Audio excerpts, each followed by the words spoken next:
Breaking news చూస్తున్నారు. Pulivendula Vontimitta polling పై react అయ్యారు నారా లోకేష్. పులివెందులలో ప్రజాస్వామ్యం గెలిచింది అంటూ చెప్పుకొచ్చారు మంత్రి. 30 ఏళ్ల తర్వాత ప్రజలంతా నిర్భయంగా ఓటేశారన్నారు మంత్రి నారా లోకేష్. 30 ఏళ్ల తర్వాత అంటూ కూడా చెప్పుకొచ్చారు ఆయన. పులివెందుల ప్రజలకు ధన్యవాదాలు అంటున్నారు. వైసీపీ మూర్ఖత్వానికి మరణం లేదని మరోసారి రుజువైందంటున్నారు నారా లోకేష్. ప్రజాస్వామ్యం అంటే ఎన్నికలు నిర్వహించడం, భయపెట్టి ఏకగ్రీవం చేసుకోవడం కాదంటున్నారు ఆయన. ఈ నేపథ్యంలో ఇటు ఒంటిమిట్ట, అలాగే ఒంటిమిట్టతో పాటు మరి ముఖ్యంగా ఒకసారి ఆయన చేసిన ట్వీట్ చూద్దాం. పులివెందులకు సంబంధించి రెండింటిని ఉద్దేశించి ఆయన చేసిన ట్వీట్ ఒకసారి చూసే ప్రయత్నం చేద్దాం. ఫ్రీడమ్ ఆఫ్టర్ 30 years అంటూ #freedom after 30 years అంటూ ఆయన తన సోషల్ మీడియా ఎక్స్లో పోస్ట్ చేశారు. ఆ ట్వీట్ని స్టార్ట్ చేశారు. పులివెందులలో ప్రజాస్వామ్యం గెలిచింది. 30 ఏళ్ల తర్వాత ప్రజలంతా నిర్భయంగా బయటకొచ్చి ఓటు హక్కును వినియోగించుకున్నారు. పులివెందుల ప్రజలకు ధన్యవాదాలు. వైసీపీ మూర్ఖత్వానికి మరణం లేదని మరోసారి రుజువైంది. ప్రజాస్వామ్యం అంటే ఎన్నికలు నిర్వహించడం, భయపెట్టి ఏకగ్రీవం చేసుకోవడం కాదు అంటూ కూడా చెప్పుకొచ్చారు మంత్రి నారా లోకేష్.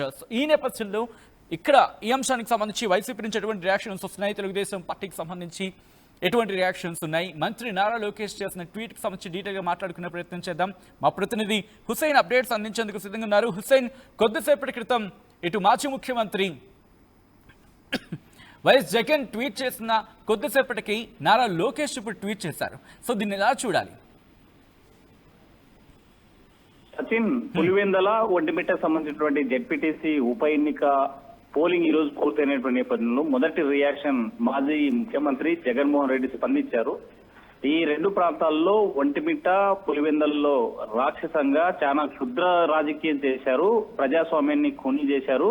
పోలీస్ వ్యవస్థను తన కబంధ హస్తాల్లో పెట్టుకుని ఓటర్లను భయపెట్టి పోలింగ్ బూత్ కు రాకుండా ఎన్నికలు నిర్వహించారనేసి ట్వీట్ చేసినటువంటి కాసేపటికే మంత్రి లోకేష్ కూడా ట్వీట్ చేసినటువంటి పరిస్థితి ఉంది. ప్రజాస్వామ్యం బతికింది. 30 సంవత్సరాల కాలంలో పులివెందుల్లో ఉన్నటువంటి వ్యవస్థ అంటే ఇక్కడ ఉన్నటువంటి ఏకఛత్రాధిపత్యం వివరిస్తూ రాజకీయ ఆధిపత్యం కోసం క్షుద్ర పెద్ద ఎత్తున కూడా రాజకీయం చేశారు. దీంట్లో ప్రజాస్వామ్యం తెలిసింది, ప్రజలకి ఫ్రీడమ్ వచ్చిందనే ఫ్రీడమ్ వచ్చిందని అంటూ ట్వీట్ చేసినట్టు పరిస్థితి. ఆయన చేసినటువంటి ప్రధానంగా పులివెందుల్లో ప్రజాస్వామ్యం గెలిచింది. 30 ఏళ్ల తర్వాత ప్రజలంతా నిర్భయంగా బయటకెచ్చి ఓటు హక్కును వినియోగించుకున్నారు. పులివెందుల ప్రజలకు ధన్యవాదాలు.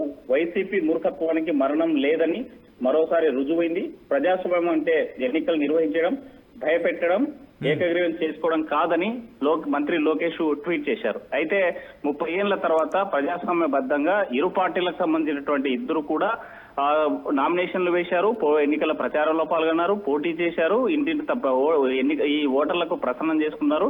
అందులో భాగంగానే ఈ రోజు పోలింగ్ జరిగింది. ప్రజాస్వామ్య బద్ధంగా శాంతియుతమైనటువంటి వాతావరణంలో జరిగిందని కూటమికి సంబంధించినటువంటి నాయకులంతా కూడా కాసేపటి క్రితమే మాట్లాడినటువంటి పరిస్థితి. సో మొత్తంగా 30 ఏళ్ల తర్వాత పులివెందుల్లో ప్రజాస్వామ్యబద్ధంగా మొదటిసారిగా ఎన్నిక జరగడంలో పెద్ద ఎత్తున భాగస్వామ్యం అయ్యారు ఓటర్లంతా. దానికి నిదర్శనం ఈ రోజు జరిగినటువంటి ఎన్నిక అని ఈ రోజు చెప్పినటువంటి పరిస్థితి లోకేష్ ట్వీట్ చేసిన పరిస్థితి. అయితే మూర్ఖత్వంలో ఉన్నటువంటి వైసీపీకి మాత్రం మరణం లేదు, మరోసారి రుజువైందని చెప్పి ఈ రోజు జరిగినటువంటి పరిణామాల నేపథ్యంలో లోకేష్ ట్వీట్ చేసినటువంటి పరిస్థితి అయితే కనిపిస్తుంది. ఒకవైపు అధికార పార్టీ ఈ రకంగా ట్వీట్ చేస్తే, మరోవైపు ప్రతిపక్ష పార్టీకి సంబంధించిన నాయకుడు జగన్మోహన్ రెడ్డి కూడా ఈ పులివెందుల్లో ఓటర్లను కూడా భయపెట్టి ఇంటికి కనీసం పోలింగ్ బూత్ కూడా రానికుండా చేశారు.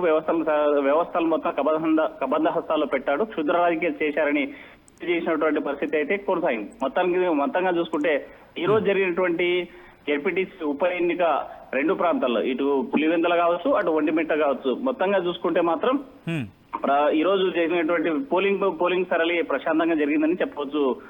సచిన్, రైట్. తెలుగుదేశం పార్టీకి సంబంధించి ఎటువంటి ఆశాభావం వ్యక్తం చేయడం జరుగుతోంది? ఎందుకంటే ఎలక్షన్స్ అయ్యాయి, ఎగ్జిట్ పోల్ ఫలితాలు ఆఫ్ కోర్స్ తెలుగుదేశం వైపు ఉన్నాయి. తెలుగుదేశమే ఎక్కువగా అక్కడ గెలిచే అవకాశాలను చెప్తున్న నేపథ్యంలో అక్కడ తెలుగుదేశం శ్రేణి నుంచి ఎటువంటి రియాక్షన్స్ వస్తున్నాయి? సచిన్, ఇప్పటికే కూటమికి సంబంధించినటువంటి నాయకులంతా కూడా ప్రెస్ మీట్ లో పాల్గొన్నారు, ప్రెస్ మీట్ లో అనౌన్స్ చేశారు. ప్రజాస్వామ్యం గెలిచింది. పులివెందుల్లో 6,000 మెజార్టీతో గెలవబోతున్నాం, ఒంటిమిట్టలో 5,000 మెజార్టీతో గెలవబోతున్నాం. మొత్తం 75% ఓట్ పర్సెంటేజ్ వచ్చిందంటే ప్రజలు ఎంత అంకిత భావంతో ప్రజాస్వామ్యం బతకాలనేసి ఓటు వేశారు. దీనికి నిదర్శనం ఈ రోజు జరిగినటువంటి పోలింగ్ అని ఆ మంత్రి సబిత, అదేవిధంగా బీజేపీకి సంబంధించినటువంటి ఎమ్మెల్యే ఆదినారాయణ రెడ్డి కూడా చెప్పినటువంటి పరిస్థితి. సో ఇక్కడ ఉన్నటువంటి వైఎస్ కుటుంబాన్ని ఆధిపత్యానికి ఈ రోజు చెక్కు పెట్టాం. పులివెందల ఒంటిమిట్టలో ఇక్కడ టీడీపీ జెండా ఎగరేశామని చెప్పేటువంటి పరిస్థితి ప్రస్తుతం ఉంది. అయితే నాయకులంతా కూడా ఆనందోత్సవం మొత్తం ఈ ఎన్నిక పోలింగ్ జరిగినటువంటి సరళిని బట్టి తప్పనిసరిగా గెలుపు మాదే అనేటువంటి ధీమా వ్యక్తం చేస్తున్నటువంటి పరిస్థితి అయితే పులివెందల ఒంటిమిట్టలో కనిపిస్తుంది. టీడీపీకి సంబంధించినటువంటి కూటమి నాయకుల్లో ఆ వెలుగు కనిపిస్తుంది. సచిన్